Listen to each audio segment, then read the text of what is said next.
সৌজন্যে জামান ফাউন্ডেশন।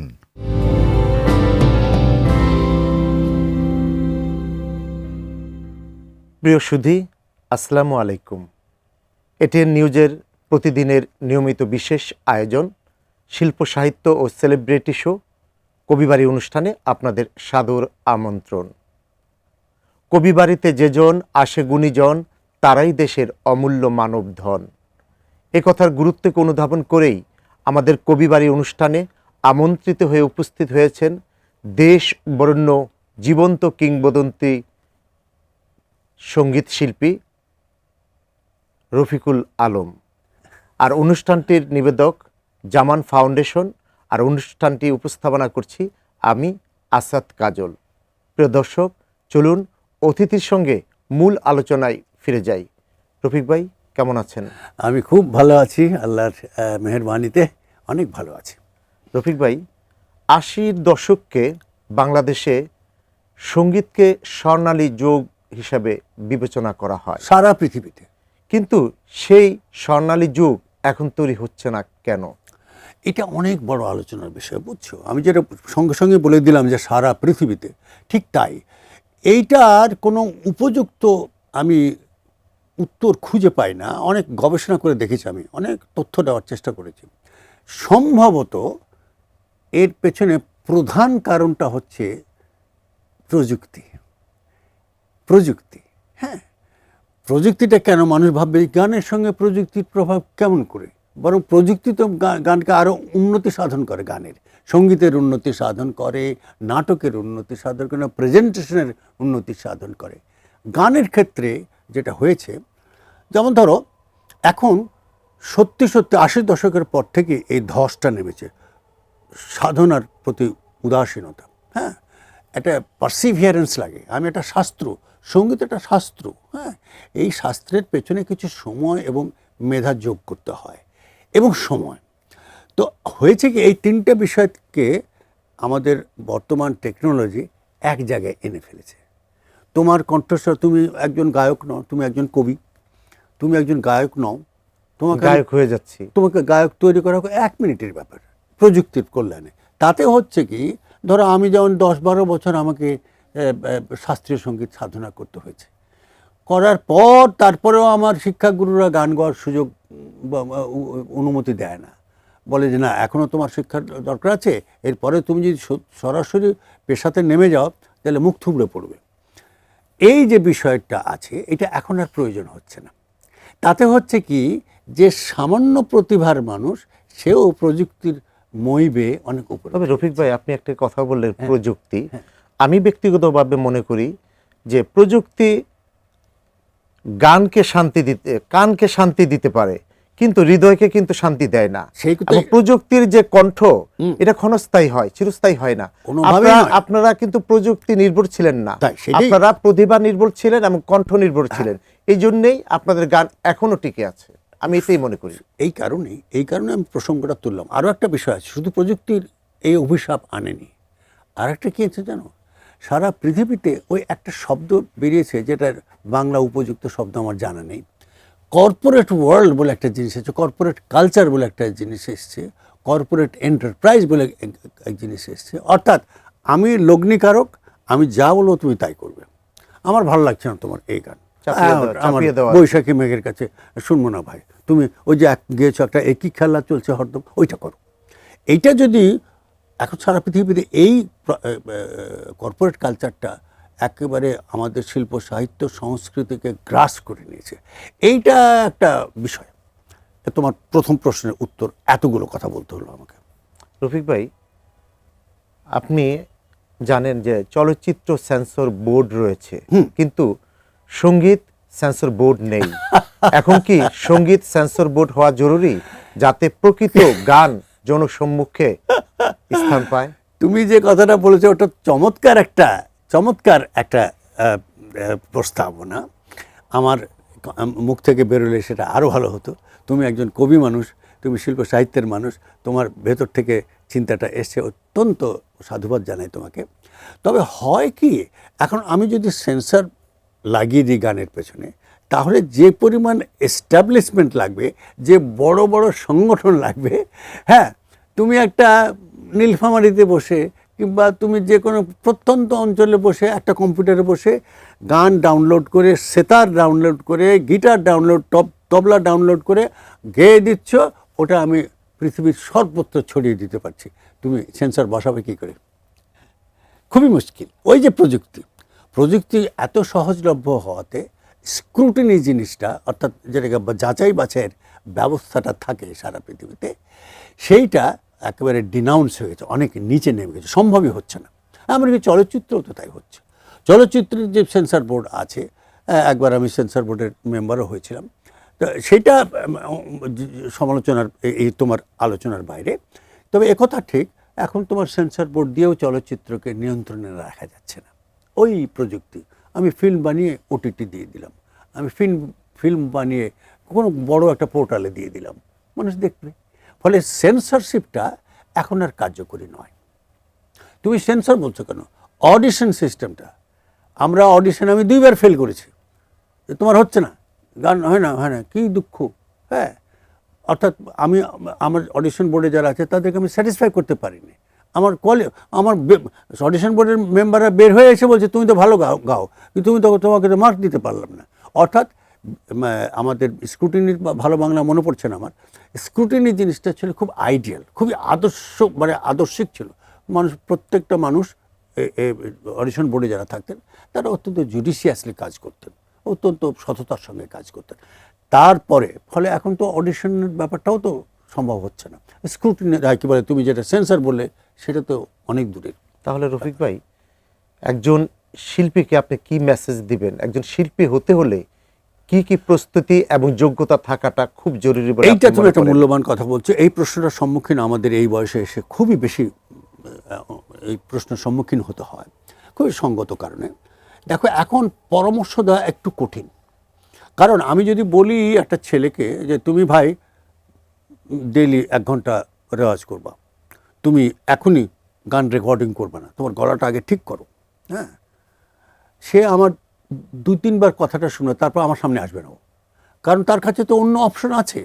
আমি কেন এই উপদেশ তোমার জীবনে যেটা বললে উপদেশ দিতে।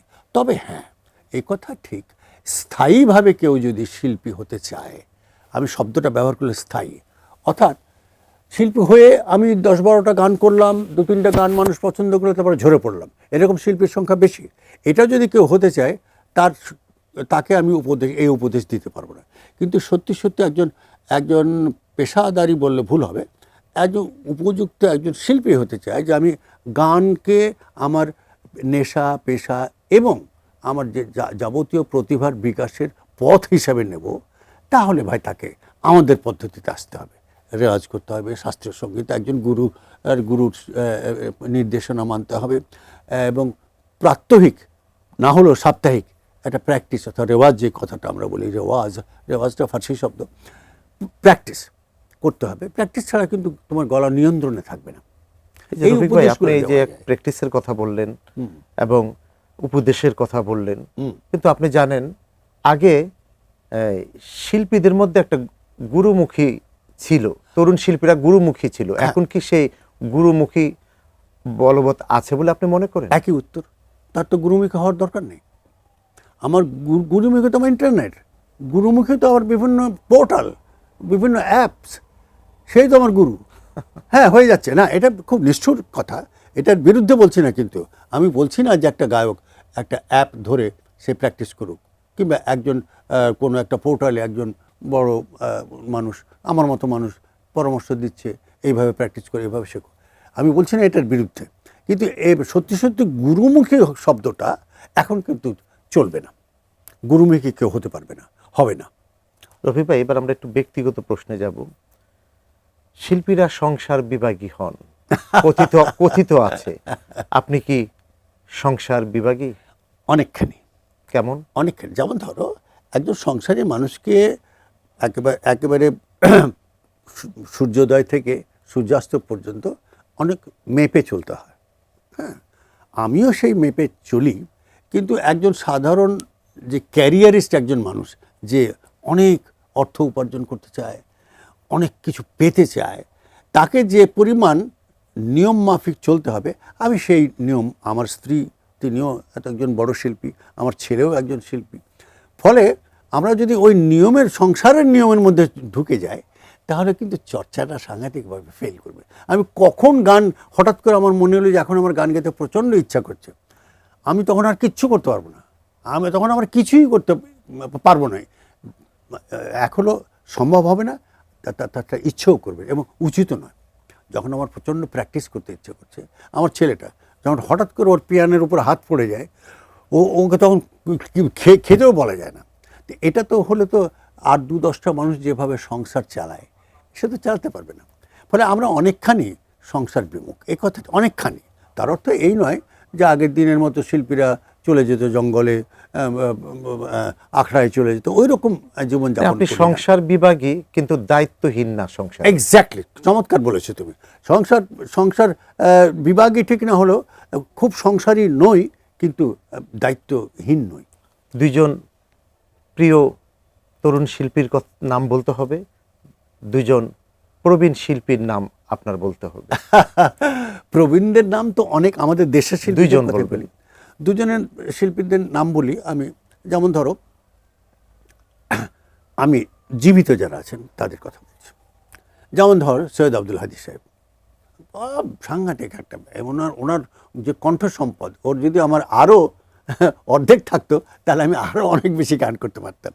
তারপরে অবভিয়াসলি সাবিনা ইয়াসমিন, এবং আমার স্ত্রী আবিদা সুলতানা, তিনিও জনপ্রিয়, কিন্তু সেই মাত্রায় অতখানি না। কিন্তু একথা ঠিক, সাবিনা ইয়াসমিন এবং আমাদের দেশের সৈয়দ আব্দুল হাদী ছিলেন। তাদের নাম করে অনেক বড় তালিকা হয়ে যাবে, জব্বার ভাই, মাহমুদুন নবী। তরুণদের মধ্যে কয়েকটা ছেলে, ওদের নাম একটু ভুলে যায়, একটা ছেলের গান আমার খুব ভালো লাগে। গান ভালো নয়, মানে গান ভালো নয় অর্থ নয়, যে তার টোনাল কোয়ালিটি খুব সুন্দর। মাহাদি বলে একটা ছেলে আছে, ওর টোনাল কোয়ালিটিটা আমার খুব ভালো লাগে। তারপরে আমার কিন্তু এই ছেলে, মানুষ আমাকে হয়তো ভুল বুঝতে পারেন, একটা ছেলে আছে ইমরান বলে একটা ছেলে, খুব জনপ্রিয় ছেলে, ওর গায়কে কিন্তু আমার ভালো লাগে। ওর কণ্ঠ হয়তো কণ্ঠ সম্পদ হয়তো অত বেশি নয়, কিন্তু ওর টোনাল কোয়ালিটিটা আমরা ভালো, গায়কিটা ভালো লাগে। রফিক ভাই, সঙ্গীত শিল্পী রফিকুল আলম, সঙ্গীত শিল্পী আবিদা সুলতানা, আপনারা দুইজন জীবন্ত কিংবদন্তি দম্পতি। আপনাদের সংসারে সঙ্গীত চর্চায় সম্পর্ক কি সাংঘর্ষিক? এই প্রশ্নটা সবাই আমাকে করে এবং উত্তর দিতে হয়। এইটা যে প্রচলিত আছে যে একই পেশায় থাকলে সংসার জীবনে অনেক কনফ্লিক্ট হয়, সত্যি। কিন্তু দুজন শিল্পী যদি সচেতন হয়, তার প্রতিভা সচেতন হয়, তাহলে এই সমস্যা হয় না। আমাদের ক্ষেত্রে অন্তপক্ষে এটা হয়েছে, এবং আমার ক্ষেত্রে এবং উল্টোটা হয়েছে।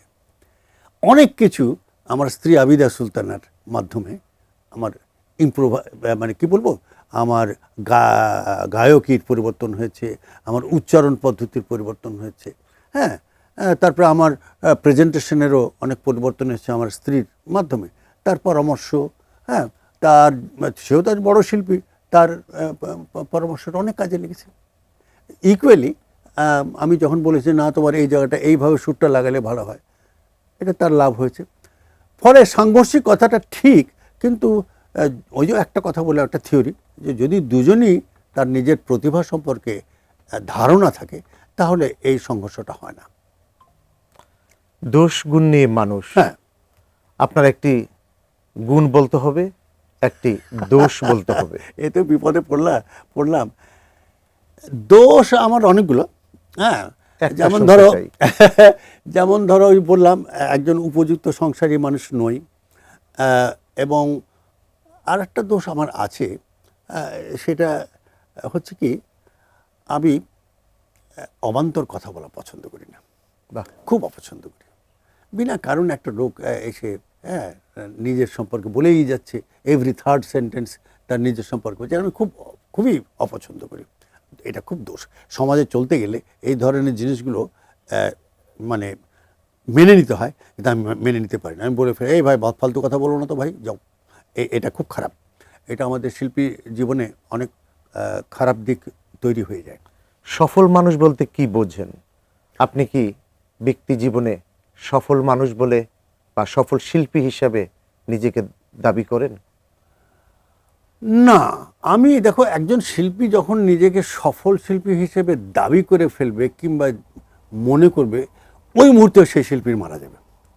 বাহ, শোনো, তুমি একজন ক্রিয়েটিভ মানুষ, কবি, ক্রিয়েশনের কোনো শেষ নেই, তৃপ্ত হলে creation এর সেটা- কোনো সীমানা তৃপ্ত হলে নেই। থেমে গেল আর কি বিষয়টা। সেই হ্যাঁ, তুমি যদি বলো যে না এইটি আমার জীবনের সর্বশ্রেষ্ঠ কাজ, সরি, আমি তো, তুমি অনুষ্ঠানের আগে যে কতগুলো গানের রেফারেন্স বলছিলে, ওই গানগুলো আমি নিজে এখনো শুনি না, শুনি মানে কি কি একটা বাজে, এই জায়গাটা খারাপ, কি একটা বিশ্রী ব্যাপার হয়ে গেল, এটা আমার করা উচিত হয়নি। এই জিনিসগুলো কিন্তু সব শিল্পী বলে, কিন্তু কথাটা কিন্তু সত্যি। অনেকে মনে করে যে বড় বড় কথা বলছে, যে নিজের গান পছন্দ করে না, নিজে স্যাটিসফাইড নয়, তাই বড় বড় কথা, তা নয়, সত্যি সত্যি মানুষ যখন নিজের কাজ সম্পর্কে অতিমাত্রায় মানে স্যাটিসফাইড হয়ে যাবে, অতিমাত্রায় বুঝে যাবে যে আমার হয়ে গেছে, সেই মুহূর্তে সেই শিল্পী মারা যাবে, শিল্পী হিসেবে মারা যাবে। যথার্থই বলেছেন রফিক ভাই। এবার আপনার প্রতি একটা প্রশ্ন থাকবে। প্রশ্ন করার আগে আপনার কাছ থেকে এক হৃদয়হীনার কাছে তোমাকে যেন ভুলে না যাই, এই দুটো গানের কলিটা শুনতে চাই। আচ্ছা, তাহলে তোমাকে যেন ভুলে না যাই, এই গানটা বলি, কেন বলি, সেটা হলো এটাই আমার জীবনের প্রথম তথাকথিত জনপ্রিয় গান, অর্থাৎ ওটাতেই মানুষ আমাকে চিনলো যে না, ছেলেটা তো ভালোই গায়। এটা আমার গান লিখেছিল, হৃদয়হীনাটাও খুব জনপ্রিয়। হ্যাঁ, ওটা তো পরবর্তীকালে সেটা সম্পর্কে বলছি।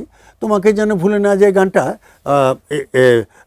এস.এম. হেদায়েত আমার বন্ধু ছিল, তিনি অকালে মারা গেছেন, তার লেখা, আর সুর হচ্ছে লাকি আখন্দ।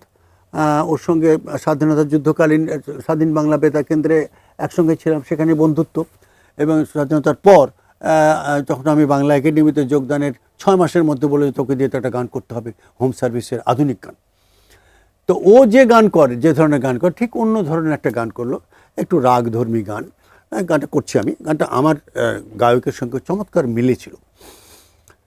তোমাকে যেন ভুলে না যাই, সে আশিস দাও মোরে, দূর থেকে যেন রোগো মরমে তোমায় খুঁজে পাই,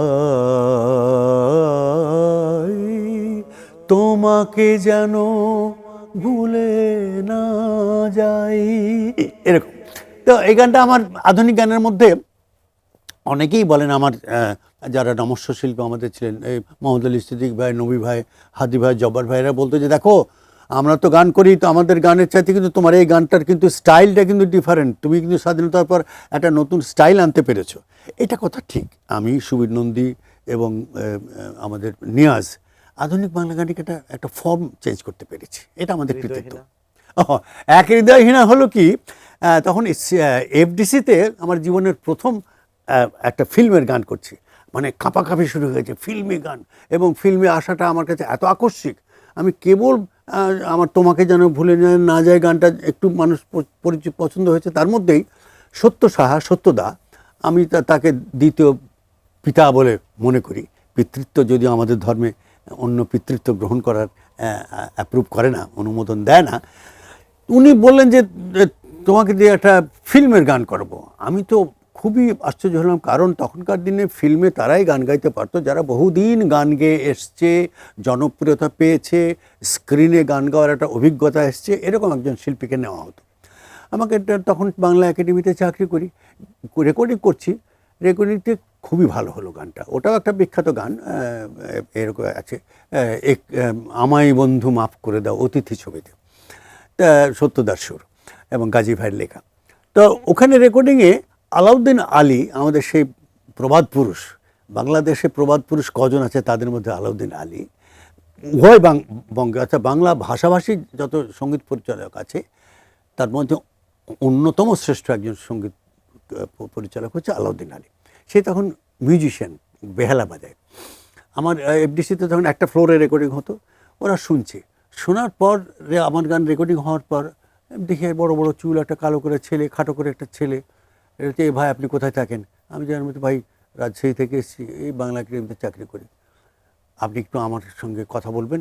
আমি তো এখন তো আমি কথা বলতে পারবো না, আমি তো বলছি, আমি তো রেডিওতে চাকরি করি, আপনি রেডিওতে আমার সঙ্গে একটু কথা বললাম। হ্যাঁ ঠিক আছে, আপনার নাম কি বলেন?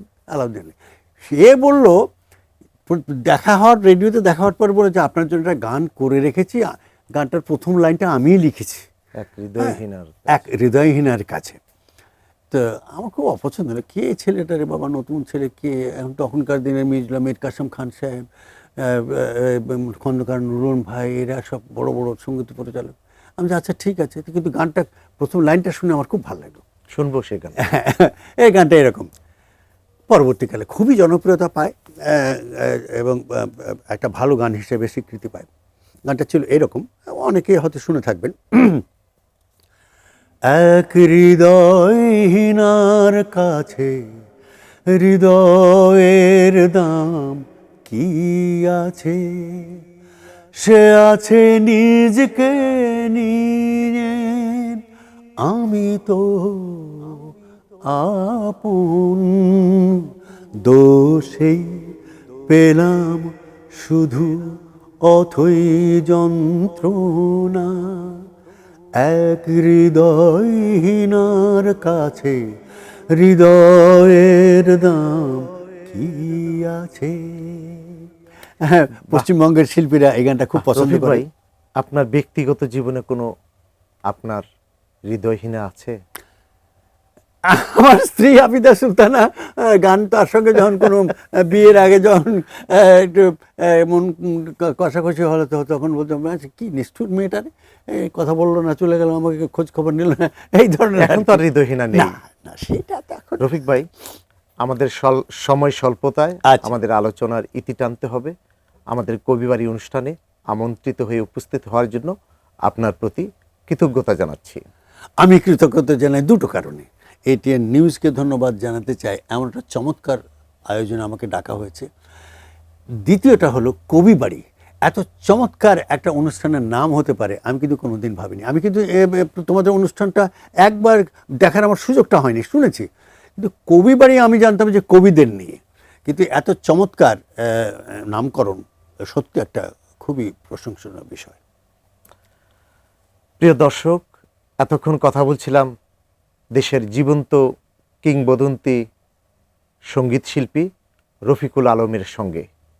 আগামী অনুষ্ঠান দেখার আমন্ত্রণ জানিয়ে আমি আসাদ কাজল আপনাদের কাছ থেকে বিদায় নিচ্ছি।